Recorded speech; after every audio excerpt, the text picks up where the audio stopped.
Okay, going live. Here we are, Sunday night here in Australia, and I'm going live. I'm gonna try something, see if this works like my camera. If I fake this out, just looking at how bright and glary it is on my face. If I go no, adjust for this, adjust for that. That's really bright.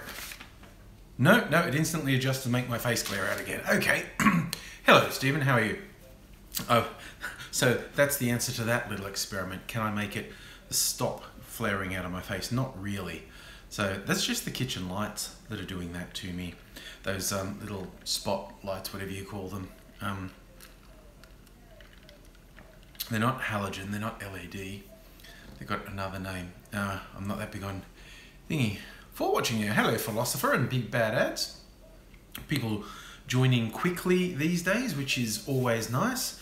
I don't have to spend 30 to 60 seconds talking to myself. Yeah, and hey there, Rose Green. So yeah, just straight off and into it. Yes, the end of the weekend. Sad, I have to go to work again tomorrow, which is hopefully going to be less stressful than last week. Without going into any boring explanations that would take too long and not be worth it. I had a lot of deadlines last week and a lot of pressure and people literally expecting me to do 10 different things at once and everyone wanting their version of the thing now. And it was a tad stressful and it was relying on other people who weren't coming through. But I got there, made it to the end of the week, hit all my deadlines more or less. Hoping this week is less stressful because I work in IT and the way they do things where I work, and this is not completely uncommon, is they only release changes to the core system a set number of times a year. They have set like every 3 months, and then there's a major change coming later in the year. So this one I've been working on for the next release is the last of this type of releases for 9 months, I think. So it's going to be way quieter. Did I hear about the rallies, Rose? So this was the Nazi and anti-Nazi rallies, was it? That's what tends to happen in Melbourne. I sat quietly at home, but I did see some activist friends posting some stuff. Tell me, Rose, what were the rallies? What happened? I haven't been paying attention to the news. Basically, whenever these overt Nazis who like to hide behind stupid names like Australia First and Patriots Front and that sort of thing, other people won't let the Nazis have their little rallies unchallenged. Hi there, Aussie Brick Chick. Come in just as we're talking about Nazis and rallies. So yes, I haven't paid any attention to any news today, Rose. Did anything of note happen, or was it just the usual, like, you know, big scenes, big arrests, anything like that? Anyone getting a bit carried away? It does tend to happen at these things. You know, when people who literally praise Hitler and do the right arm salutes and want to talk about what races have what rights, some people react really badly to that. And the Nazi worshippers don't seem to understand why people are opposed to it. Say, you know, maybe they should actually pick up a history book and learn about the World War and how, you know, virtually everyone who wasn't an overt fascist opposed the Nazis. And, you know, so all these people who call themselves patriots spit in the face of the sacrifice made by soldiers of their own country. You know, trying to think if there's a worse sort of scumbag on the planet.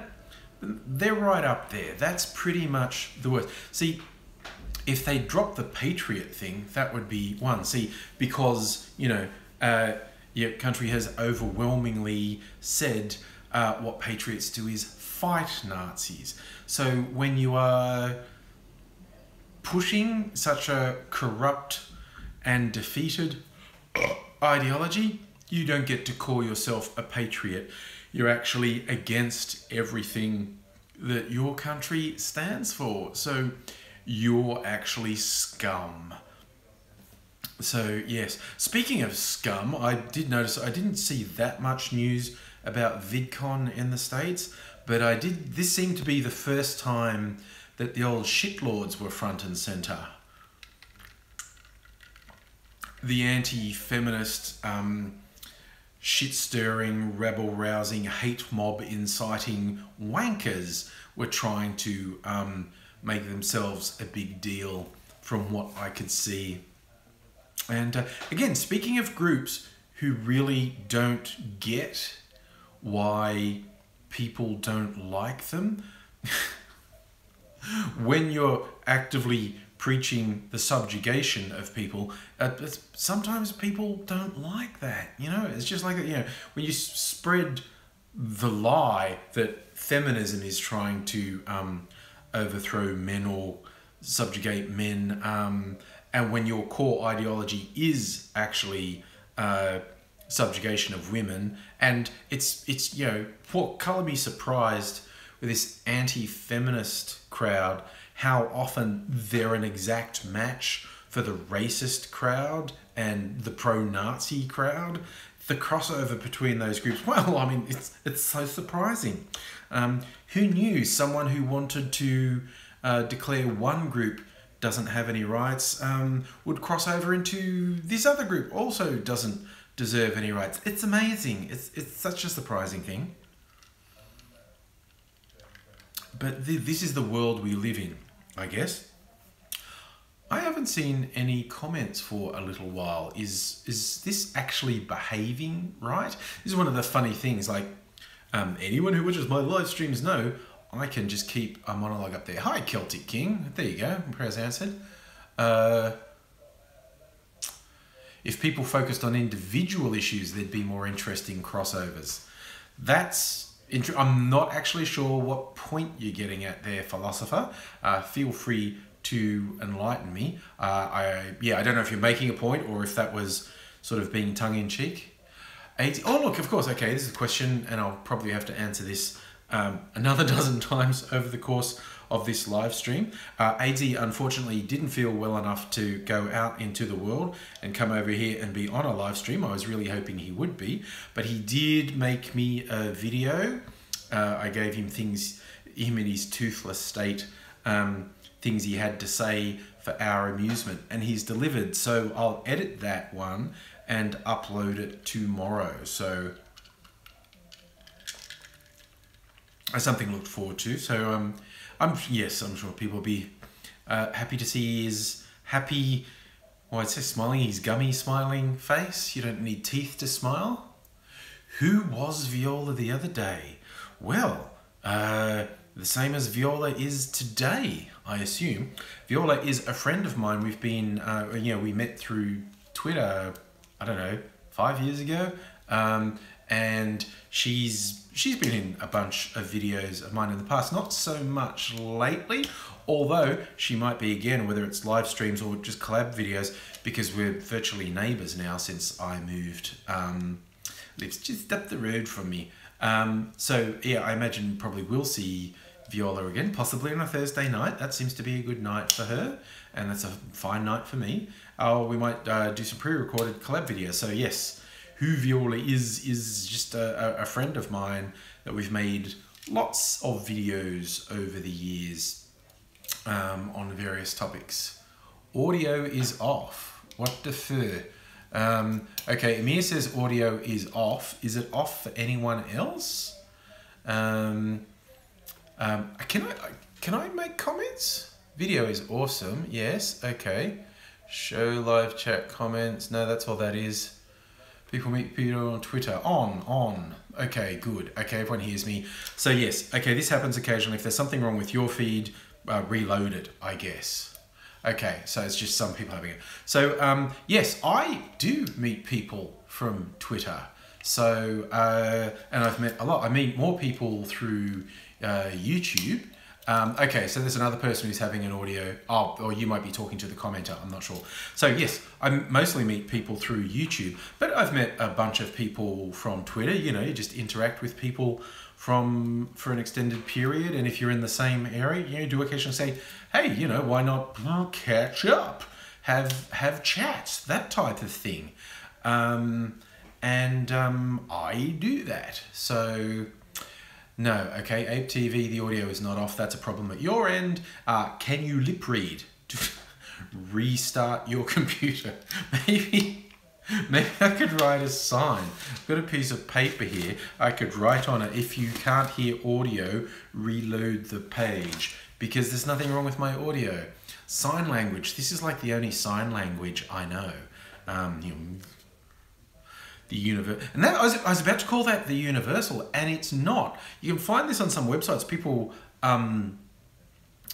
collect the rude hand signals from around the world, and some that we regard as really innocuous is the worst thing. Like I'm not sure if it's Italy or somewhere else in Europe, but just a thumbs up in some places is about the rudest thing you can do. Because it's the same as that. You're just saying, like, stick this up your ass.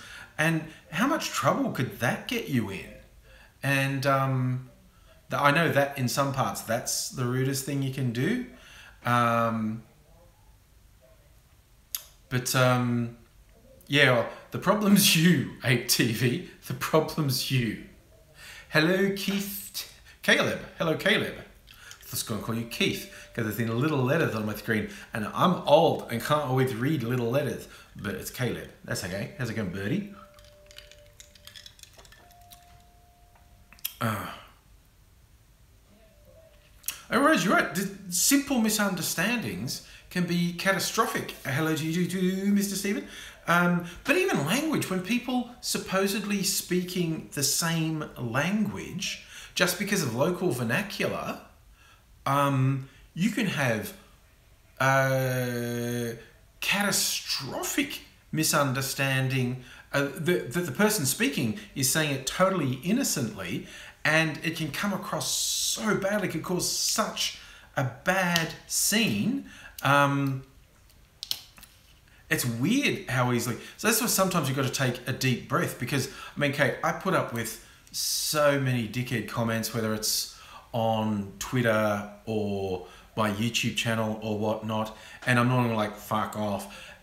And just because I'm so used to people being complete assholes, I do make the mistake sometimes of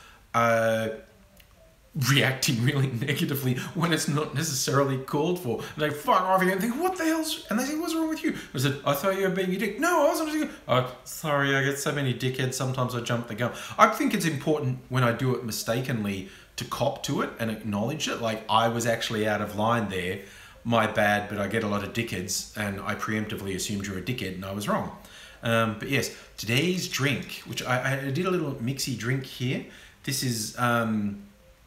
This has some herb-infused vodka. It's got a really nice herby flavour. It's lemongrass and lemon verbena. Really nice flavour. Tiny little bit of black absinthe and some fresh orange juice, and just in lemonade. And it's a really nice drink. It's really refreshing. And yes, within bounds, I do collaboration videos with virtually anyone. If someone's asking me sincerely, oh, it's saying very bad connection, and I never know whether that's really a bad connection, because often nothing goes wrong with it. No problem. The birthday message. That's where Facebook is good for that sometimes, saying, hey, look, it's this person's birthday and this, and then you can look and go, okay, they're my Facebook friends, but I never interact. Oh, look, there's someone I actually interact with. So say happy birthday to them. I went through a phase where I was just automatically saying, happy to want to do a stunt video. Mate, I am too old and pathetic and out of shape to do stunt videos. I was complaining earlier in the week, I pulled a muscle in my side, like between, I think one of my ribs sort of, I did see a doctor about it, and he's going, oh, it's like one of your ribs is sort of pulled away a bit from the muscle, and I wasn't even doing anything strenuous, right? I was putting together some furniture, and I was lying on the floor trying to get to a low screw on the base of this bed, and I twisted a bit and something just went, and it's been causing me fucking agony all week. So as far as stunt videos go, no, I am too old and pathetic and out of shape. Anything involving strenuous or dangerous activity would almost certainly kill me. So I refuse to even pretend that that's something that I can do. You know, my physical well-being is more important than my health. Kilter King, do I interact with people on Facebook? Well, I post a lot on Facebook, and of course I see the feed, you know, and I try to just, you know, often reply to people if I think anyone's posted an interesting link or said an interesting thing or asked a question that I think I can help with. So I do, yeah. I have, you know, the personality page, the Angry Aussie, which I always forget to update and forget to run, and I should just put stuff on it every day, and I don't. Yeah, my personal page, which is not under my real name, you can find it by searching Angry Aussie. I tend to be somewhat whorish with accepting friend requests, so if you find me, I'll probably accept it. Rose, Mrs. Angry is fine. She's watching the great British old episodes of the Great British Bake Off next door, actually. She's made herself a cup of tea before I started here and is settling in, having a quiet evening while I'm having a quiet evening with all of you.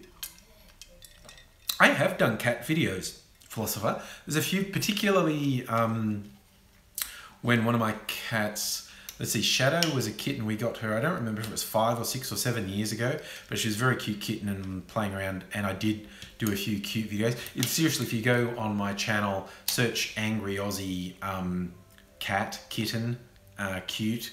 There are a couple videos of Shadow being cute and funny and whatnot. I have actually done cat videos. So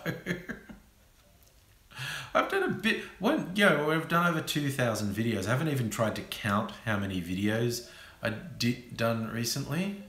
But yeah, what's with the flowers? Oh, I'm just being different, Rose. You got to go, Stephen. Okay, thanks for dropping by.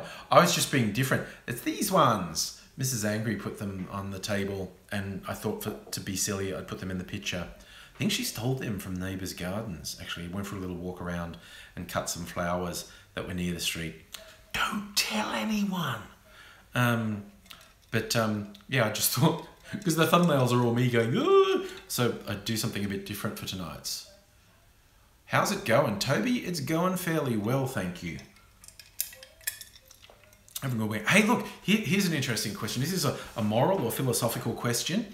My daughter, young Ms. Angry, has been building me a new PC. She did one for herself a week or two ago, and it was very successful. I said, cool, I need to upgrade. Do the same thing, order all the parts online and build me one. So she's done that, and it hasn't worked, and she's not sure why.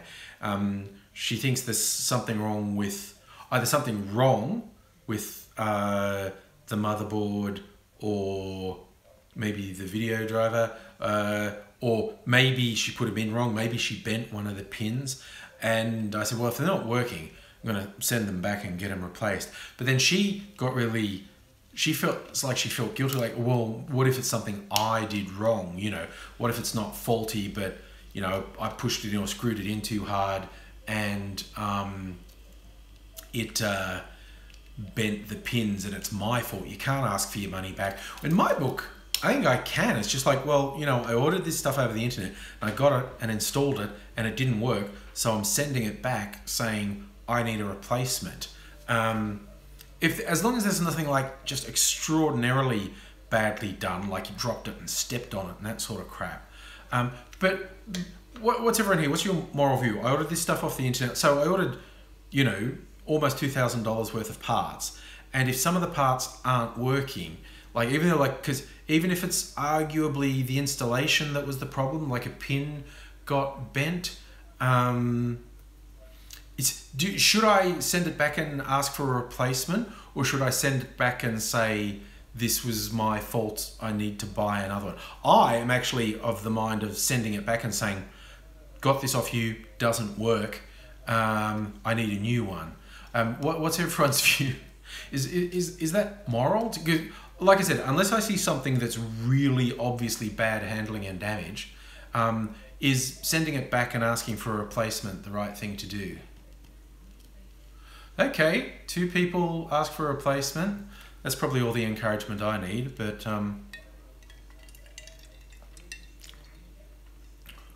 yes, okay, asking for a replacement, more votes for that. So that's probably what I'll do. As I say, young Ms. Angry feels a bit self-conscious about it, but I'll talk her out of that. Well, maybe she'll work out what's not connected right and it'll all be fine anyway. Looking forward to it, because it's going to be this new high-powered PC will render my videos really fast. Because yeah, often, you know, a video, particularly if it's got any effects or renders, can take ages, can easily take half an hour. Like on my laptop, can take half an hour to an hour to render. But yes, if it does it quickly, I can produce the videos more quickly. Yeah, and that's what, Ayla, that's basically what I was saying. So long as there's not obvious misuse, my plan, I'm going to send it back. I'm going to send it back and say, look, this didn't work, I need a replacement.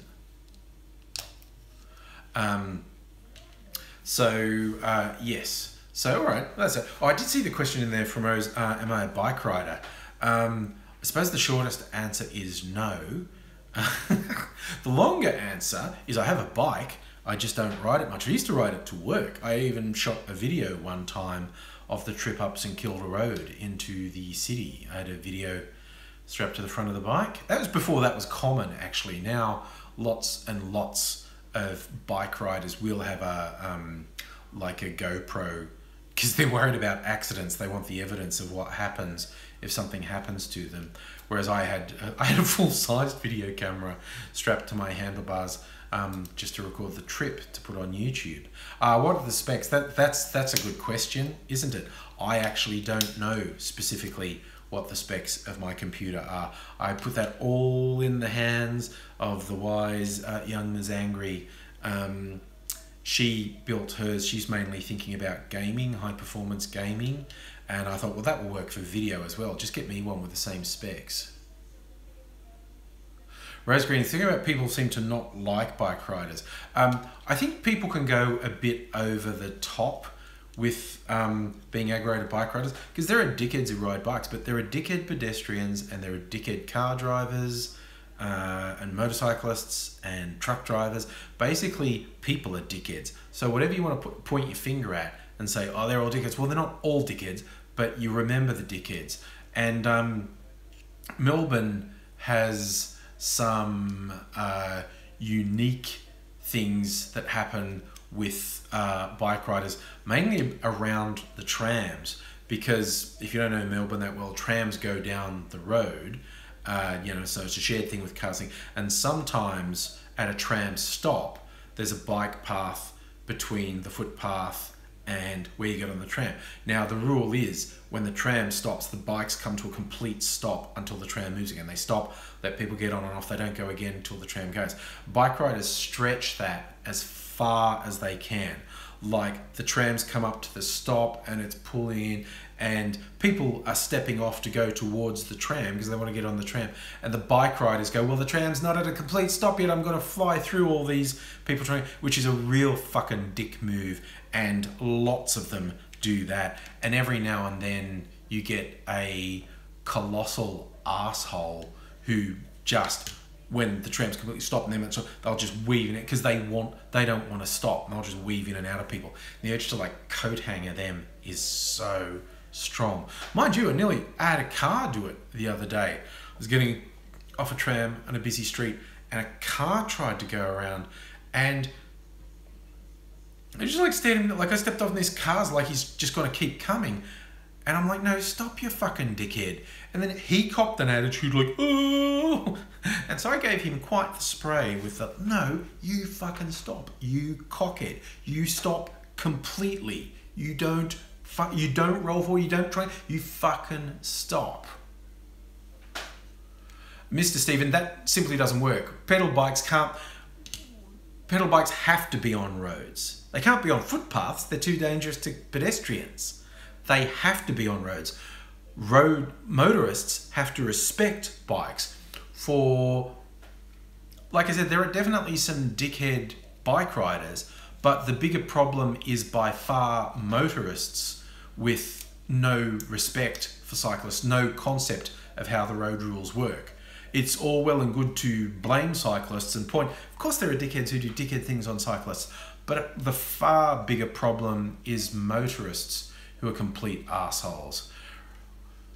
Well, Rose, I don't know about walk, but I think everyone should use public transport. I think the worship of cars is ridiculous. It's absolutely ridiculous. And not sustainable. But the world's going to change radically in the next decade or so with driverless cars. As soon as there are driverless cars for hire that just go around, there'll be no need to privately own a car. Well, Ayla, that's a kind of solution. More bike lanes and educate motorists. That's the ideal solution, quite honestly. And arguably that's what's happening, but yeah, education doesn't always work. Some people are very resistant to being educated and learning what they should and shouldn't be doing. It's kind of funny, if Aidsy was here, he would have just gone to town on cyclists because he fucking hates them. And that's because him being Mr. Manky Cripple and being somewhat slow moving on footpaths, he's had dozens and dozens of incidences of cyclists being completely disrespectful to him and causing him serious injury. So he would have jumped right in with, you know, bike riders are assholes and push them all into the ocean. That's because he's had lots of bad experiences. Like I said, I'm definitely not saying there aren't wankers, but there are wanker car drivers, truck drivers, motorcyclists, pedestrians. There are assholes everywhere. Like Mr. Steve, you're talking about people who ride a bike at night without a light in dark clothes.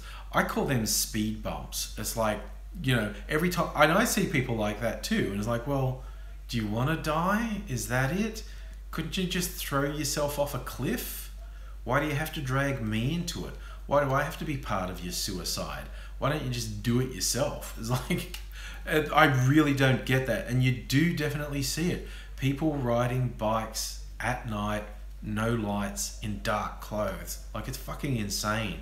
And on poorly lit streets as well. I mean, probably my topper for that is where I used to live. There was a one-way street going up to the supermarket, and the number of times at night dickheads on bikes coming the wrong way down the street and like acting like I'm in the wrong when I beep at them and say, get the fuck off the road before I run you down, and them acting all indignant like they're in the right. It's like, at night, no lights, in a poorly lit street, wrong way down a one-way street. It's like, well, you know, you're pretty much fucking asking for it there, so don't cop an attitude with me. AG does go. I mean, I'm hoping to get something where I can get AZ to go right off before he's got his teeth. Because if he really got going and lost his control, because when he's been very controlled with his talking at the moment, it's quite good. But if he really got worked up about something and just went loose on a rant, it would be pretty funny because he'd get less and less intelligible and he'd start sort of spraying a bit like an angry Donald Duck. I think that would be funny. I'll see if I can get him to do that before he's got new teeth. Mate, let's humiliate AZ for our amusement. It's what he likes. He likes it. It's a kindness, really. The insulting laughter of others just warms his heart. It's you know, when people point and go, "Mummy, what's that?" He feels special. Special.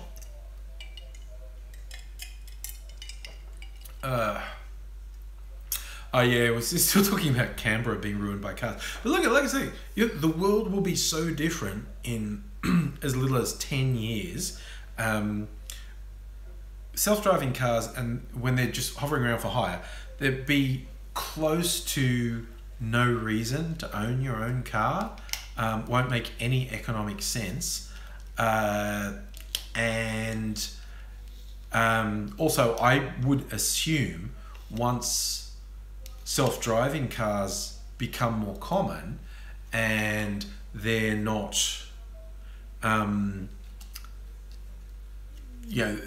self-driving cars are already so much safer than human-driven cars, but they improve them a little bit more. The insurance rates for self-driving will go through the roof, but absolutely go through the roof, the insurance rates, because the risk posed by people driving their own cars rather than having the computer driving, it's not justifiable. Stephen, what's the point of a self-driving car? They're safer than a human-driven car, and as I said, once they become stupid, how are they a stupid idea? Getting somewhere without having to rely on awfully flawed humans. I mean, human-driven cars are a stupid concept. They kill thousands of people a year. How are human-driven cars a good idea? And what they're in danger waiting to happen. Stephen, you need to read about it. It's a computer-driven car, a self-driven car are nowhere near as dangerous as a human-driven car. Like, human-driven cars are more than 1,000 times more dangerous than a self-driven car. And the self-driven cars are just going to get better, and the human-driven cars aren't getting any better because humans aren't getting any better. And you're right about them polluting, but with self-driven cars, and they'll be hire cars, there'll be no reason to own your own, and particularly if they become like electric, like Tesla. Stephen, I'll just say it once more. What you're saying makes no sense whatsoever. You're not relying on a computer to get you anywhere. It's 1,000 times more reliable than a person, okay? I don't know why you think it. It's just not based in reality to say a self-driven car is not trustworthy and a human one is. Reality tells you unequivocally, absolutely unequivocally, humans are a fucking menace. They're thousands of times more dangerous than a self-driven car even today, let alone the advances that will happen in the next few years. But anyway, this is my prediction. The self-driven cars, almost no one will own one. They'll be, the equivalent of taxis and Ubers, and they'll be in motion, and they'll be electric ones like Teslas. So, I mean, of course, the generation of the electric power is still an issue, but they will be less polluting than a petrol-driven car or diesel-driven car. And one thing, they will probably be in constant motion. So, and it's just a case of, you'll get your little app, I need a car, and one will stop for you. And here's the thing, it's not just, there will then be less cars on the road. So public transport will be more efficient because you'll have to cater to cars less, because they'll be more autonomous. They'll be less polluting. And here's the other thing, besides just the car stuff, when there's not people in them, when it's just a self-driven thing going around waiting for someone to call it, all the parking lots in the city, like all the thousands, hundreds of thousands, millions of square meters of real estate dedicated to parking cars, won't be required anymore. That much real estate in cities that can be used for something else. It's just the changes that are going to happen are absolutely amazing, and it's very hard to predict exactly what they're doing. Oh, Rose, hacks to the system are definitely going to happen. Hey, Thomas, if you want an interesting and scary read, look up online. You'll probably find it. A writer called Cory Doctorow had a short story. He just explored. He talked to the manufacturers of self-driving cars about what they were working on, what they saw as problems, and what the likely regulations would be.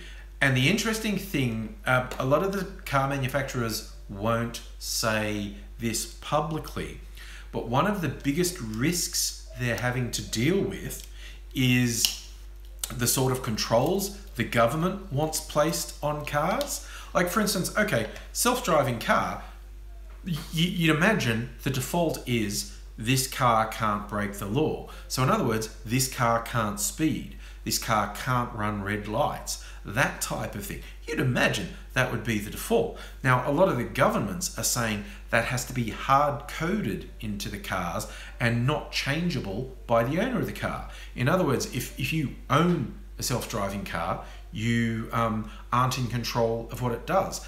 And that's one thing with people going, but I want to control, you know, I want to be able to speed everyone. But the governments, it's also very common for governments to want a back door into the software that runs the cars. Basically, they want to be able to shut cars down. Like, and this is, totalitarian governments are really into it, but it's not just them. They want to have a back door so they can shut the cars down and control them. And as anyone working in computers will tell you, a back door put in for security reasons will be exploited by hackers. That is a risk. It's a very real risk. If everyone was driving self-driving cars, they'd be an incredibly tempting target for both just trouble-seeking hackers and terrorists. I mean, could you imagine the sort of damage you could do if you could control every car in a city? If you could make everyone in a city drive their car off a cliff, that's a pretty devastating attack to launch on people. You know, and we've seen just recently assholes who've discovered, hey, you know, get a truck or just a car and drive it through a crowd and kill people. It's you know, got to be obviously very tempting to learn how to hack self-driving vehicles. So yeah, there's a bunch of challenges around them. But basically, they're just way safer than human-driven cars. That's just a simple fact. But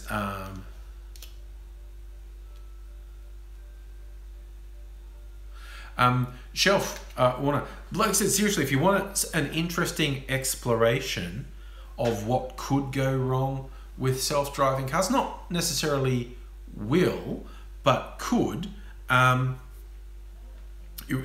dig up this short story by Cory Doctorow. You could probably just find it by searching Cory Doctorow self-driving car short story.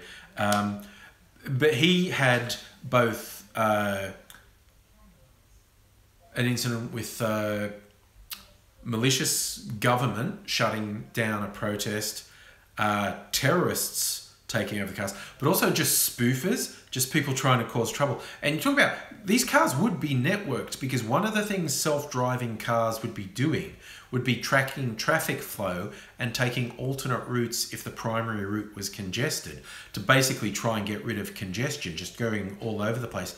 And to do that, each car would have telemetry on what's going on around them, and they would be sending that back to a network, which would then be feeding it back to the cars, so the cars made decisions on where to go. So self-driving cars would almost definitely be networked. I'm going live.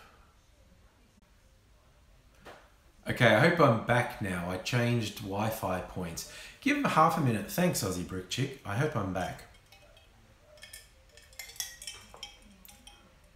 The flowers were back. Okay, the thumbnail must have popped up.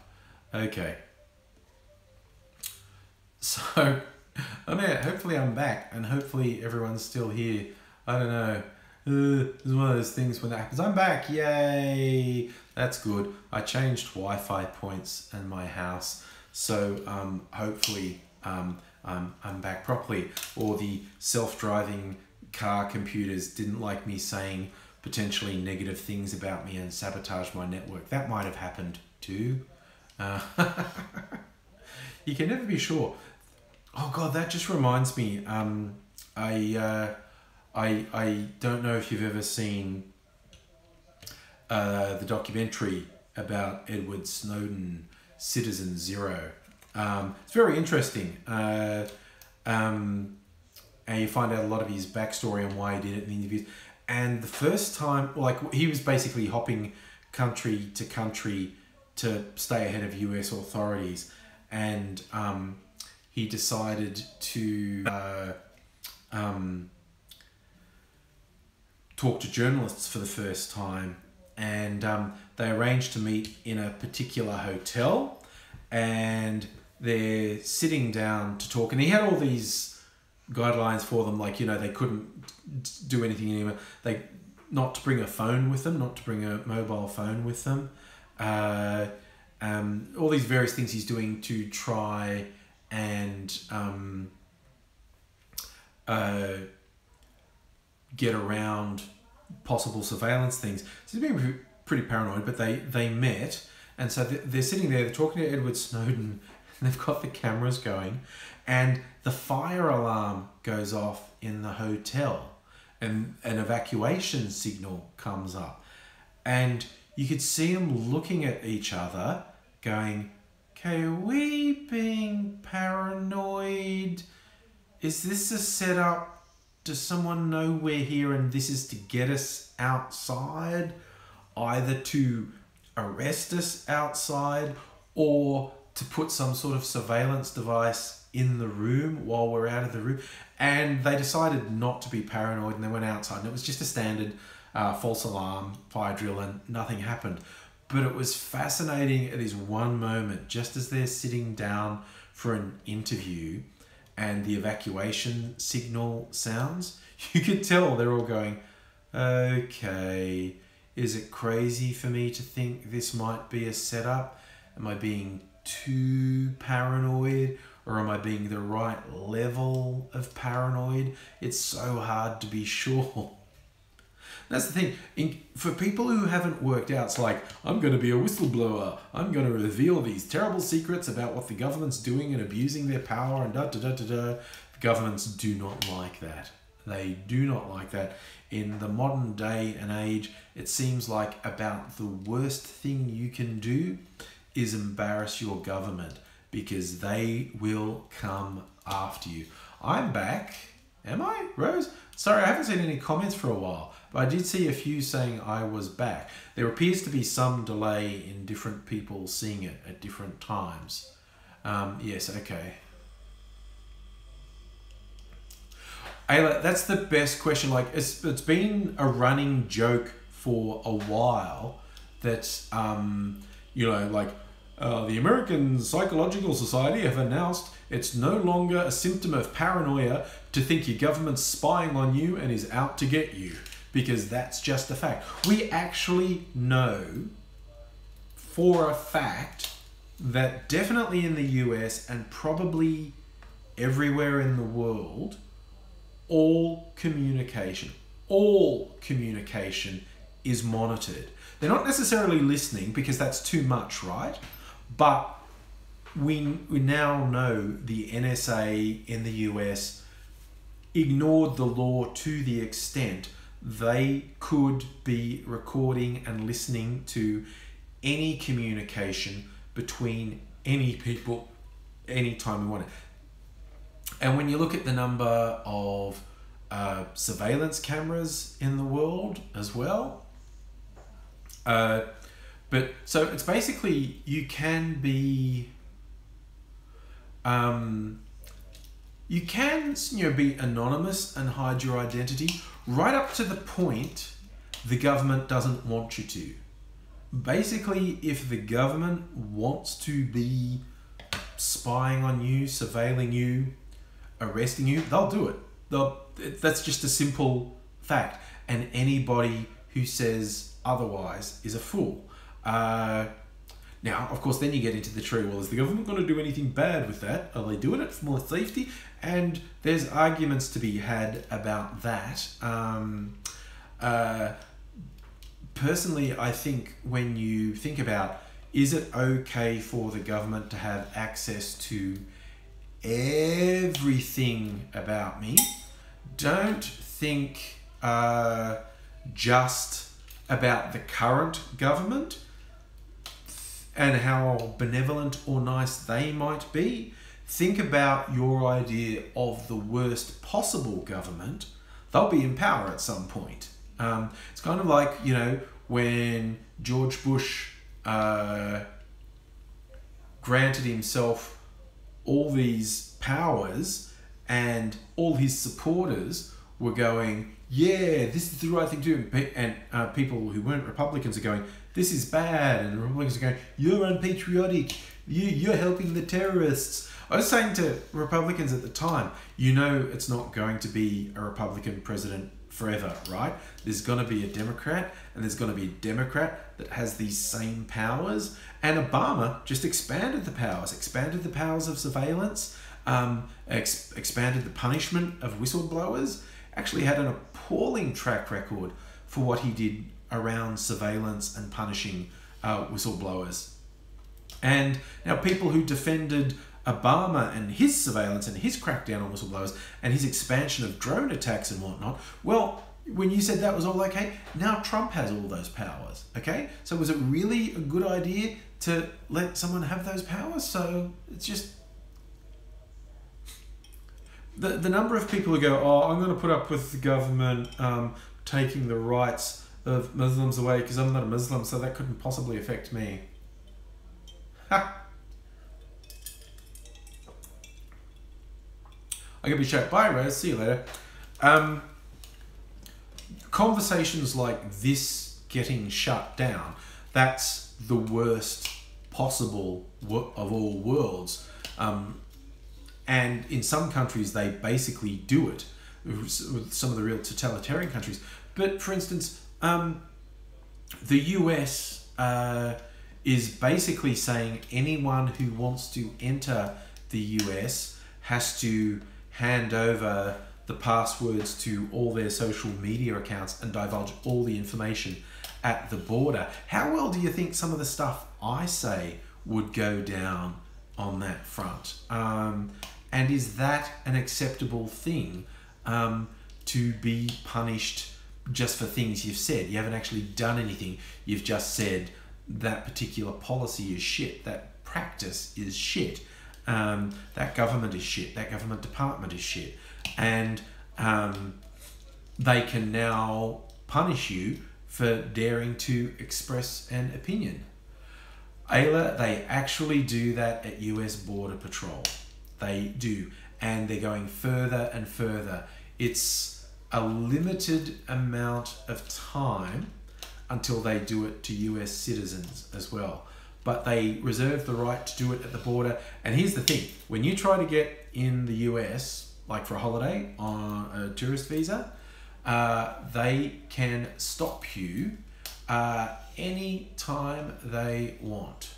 That's their right. That's the law. The border protection people can say, for whatever reason, I don't think you should be allowed in the US, and then you're not allowed in, and you've got no grounds for appeal. They just throw you out, and you lose all your money that you booked on your plane tickets and holiday and all that sort of shenanigans, and they can do it for any reason.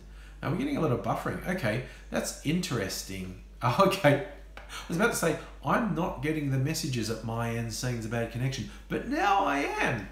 So if this is going to continue to be a shit, I might stop, but I'll see. I'll see if this clears up. If this doesn't clear up, I might shoot it down. What's this button? Oh, that's what that is. Okay. I couldn't see an icon properly, and the flowers are still there. I couldn't see an icon properly in the corner of my screen, and I thought it was a little smiley face, like, oh, maybe it lets me do avatars and whatnot. Celtic King, I think starting the Church of Angry and worshipping me is just common sense, quite honestly. Mr. Stephen, that's an interesting idea of Corbyn being able to lead a government. Would obviously be a coalition or a minority government supported by a coalition of minors. He's not going to form a government unless and until there's another election, and if there was another election and Labor increased their number of seats in the parliament. They wouldn't have to have a majority as such, because the Tories don't have a majority, but they're still forming the government. But there would have to be another election, and Labor would have to win about 20 or 30 more seats, which, look, honestly is quite possible, because all of the momentum is with Labor at the moment. The Tories have just been fucking up non-stop for about a year or so, and that's it. Well, philosopher, interestingly enough, we don't, strictly speaking, have a two-party system. We have both this is also true for the US and the UK and Australia. We have, a democracy of varying flavours. And our parliamentary democracy is anybody can stand, and whoever can get the most people to support them as a government gets to form government. Now, the simple fact is that makes life easier for major parties. It's a feedback cycle. As a party grows, it gets more power, so it can grow more, so it can get more power, so it can grow more, and you get to the point where, we've seen this a lot, not in all democracies, but in most democracies, you get two dominant political forces. Not necessarily two parties, they might be coalitions, but that tends to happen just because the system rewards that. But, you don't have to vote for either of the major parties. In fact, this is the thing. People say it's not throwing your vote away to vote for a minor, but I would say if you want a minor party to have more power, voting's not enough. You have to be active in that party. You have to be out canvassing. You have to be out promoting them. You have to be really part of the movement. If you want a minor party to grow, I think voting is not enough. I think you should really be doing this for the major parties if you care about them as well. But definitely for the minor parties, if you want them to get anywhere, voting's not enough. You have to really get in there and be part of it. Dottie, I'm with you. The way the UK doesn't do preference voting does my head in. It's really strange. Because Australia has preferential voting. It's if no one got more than 50% of the vote, then the bottom one gets knocked out and their preferences get distributed to the remaining people. If still no one's got 50%, you knock another person off and their preferences get distributed. You keep going until someone's got more than 50% of the vote. Because that way, your vote is not wasted when you vote for a minor party, because you can influence how the preferences roll. Plus, if a minor party gets a good showing without winning the seat, the person who wins can see, wow, okay, that party got 20% of the vote. That's significant. I should maybe listen to what that constituency wants to happen. So I'm very much in favour of Australia's preferential voting system, because that way you can't throw away your vote, as the saying goes. Look, Mr. Stephen, awesome that you're so keen on Corbyn. I'd really like him to be UK PM for a number of reasons.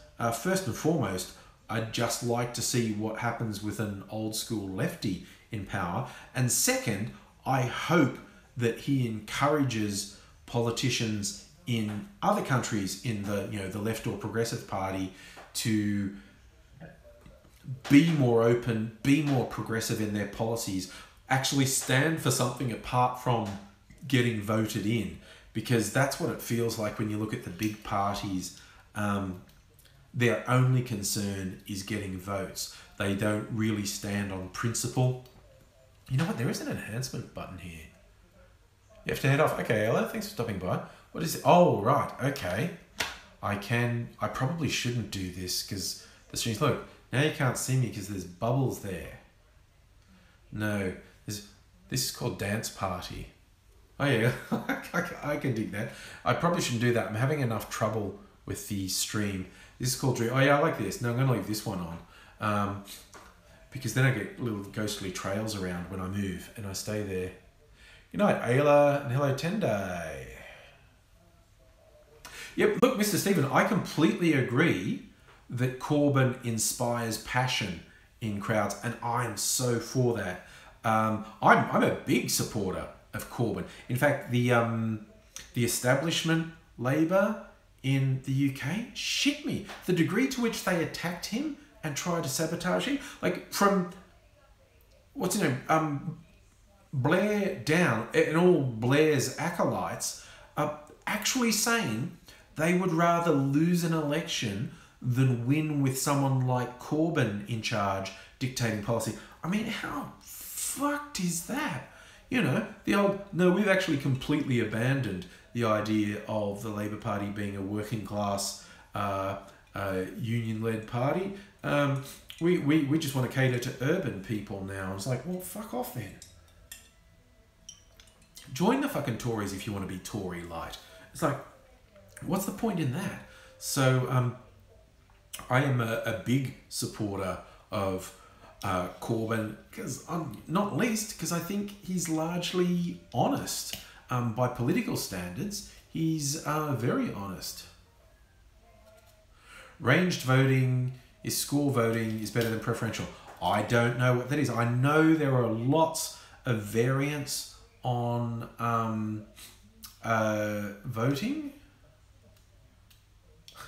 Did I hear someone called Murdoch a cunt? I assume every time Murdoch goes in public anywhere, someone calls him a cunt. Because he's a cunt. I mean, it's just what you would say. It's just what a normal person would say if they were out and about and they saw Rupert Murdoch. They go, there's that cunt Murdoch. It's just what you would say. I mean, he's awful. He's just awful. He's a terrible, awful, garbage human. It's like, oh my God, speaking of garbage humans, I didn't really get all of this, but I saw there was a drama at VidCon where Anita Sarkeesian on a panel saw the wanker who calls himself Sargon of Akkad sitting in the front row, and she just stood up and called him out for being a complete prick. I think she called him a garbage human and a few other things, and he's been trying to whip his drooling followers up into a frenzy ever since. Do I follow any particular political party?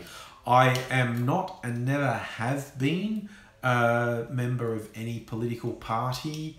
I've said this before, simply because at a certain point, a political party is going to do something that you'll find just awful, that you just can't go along with. And I don't want people saying, it's your fault about the torture prison camps for refugees on Manus Island because you voted Labour and Labour are all for that. And it's like, yeah, no, I'm not all for that. I think that's a crime against humanity. But yes, Labour does indeed do that for cheap political point scoring.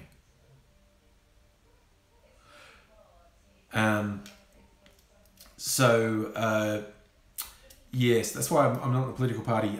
If you know, let's just for abstract say, if I was voting, my vote in Australia would most likely go to the Labour Party.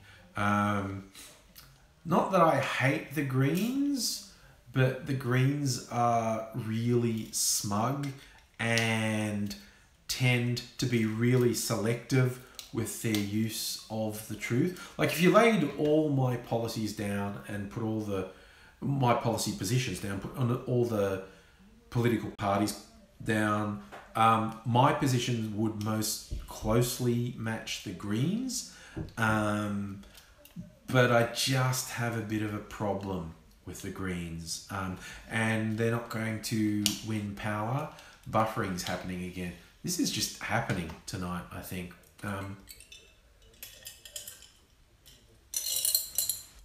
Okay, Australia's internet is just sucking the proverbial tonight.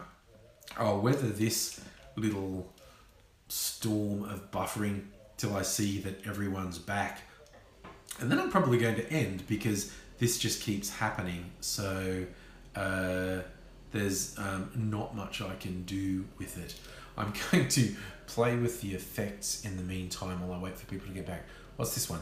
This is called Glamour. No, it's not on yet. Glamour.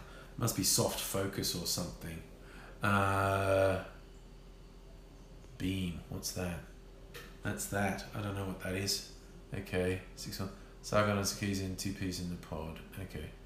Beam. Okay, we're better now. Okay. 8 minutes. Oh, 8mm. That's these like grainy film. I like that. What's Dawn? Let's see.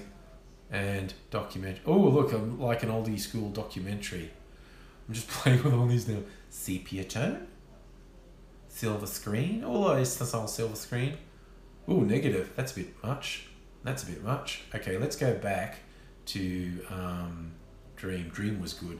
Dream was all trippy. Okay. Dear. I did see someone put a comment in there saying that Sarkeesian and Sargon are 2 P's in a pod. I don't watch enough feminist frequency to say this conclusively, but I don't believe that Anita Sarkeesian whips hate mobs on people like Sargon does. And I get particularly annoyed at that fucking prick because he pretends he's not doing that. Yeah, that's why I'm doing it, Tazzy. It's like, yeah, it's the dream. It's all trippy, man. Like my head's staying up, but I do that. Ooh, ooh, ooh. See, I'm just going to get obsessed with the effect. That's not much. I don't think they are the same, but maybe I'm biased. Maybe that's because my worldview is a lot closer to Anita Sarkeesian's than it is to Thargons and the other anti-feminist fuckwits. And also, as I preface that, I don't watch feminist frequency religiously or much at all anymore.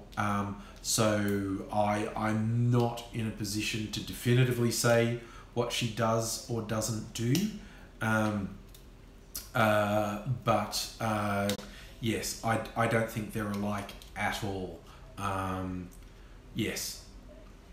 Maybe it's just because I find the anti-feminists so contemptible and so disgusting and so pathetic and cowardly that I just have no time for them. They just suck. Look, I am gonna go because this just keeps buffering. It keeps breaking up, so the internet's just being shit tonight. But I did see the question: am I religious? No, not even a little bit. I have, no interest in any religions at all. I think all religions are wrong. Their views on who or what is God is wrong. The good people of all religions who do good things, I'm fine with that. I don't care that other people have a religion, believe in a God and whatnot. I only care when people use their religion as an excuse to oppress other people, when they use it as an excuse to deny science, when they use it as an excuse to perpetuate ignorance. I have no tolerance for any of that. I just, not even close, As I always said, like, people say, do you believe in God? I believe that the concept of a God is irrelevant.